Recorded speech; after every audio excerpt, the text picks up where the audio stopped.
Karibuni katika tafakuri yetu isemayo Rozari, sala ya tafakari, na hii ni siku ya 6. Ujumbe wetu wa leo ni swali lisemalo, je, Rozari ni sala ya lazima? Tumeendelea kupokea maswali mengi inbox kuhusiana na tafakuri yetu ya Rozari takatifu. Tuliulizwa, ikiwa kama Rozari ni sala ya tafakari na ya umuhimu sana, je, ni sala ya lazima kuisali? Hakika swali hili ni zuri sana. Tena kuna walioshirikisha wakisema, kuna baadhi ya watu wanaopenda kulazimisha dhamiri za wenzao kwa kuwaambia kuwa sala ya Rozari ni ya lazima kwa kila Mkatoliki.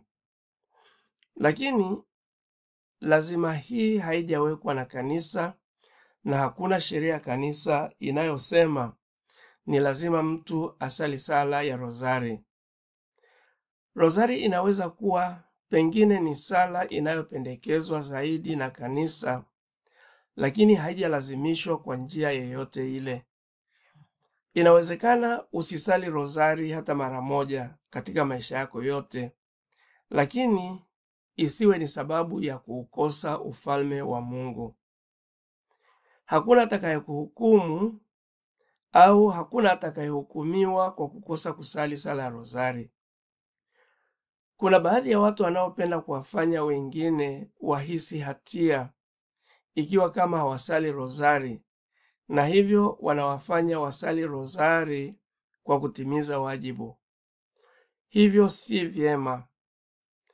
Katika kupendekeza thamani na uzuri wa Rozari kwa watu wengine, inapaswa kuwa na tahadhari ili kuepuka kuwakwaza. Pia ni muhimu kuepuka kuingiza hisia za hatia kwa wale ambao hawasali Rozari. Kwa ujumla, tunaweza kusema Rozari ni sala bora sana.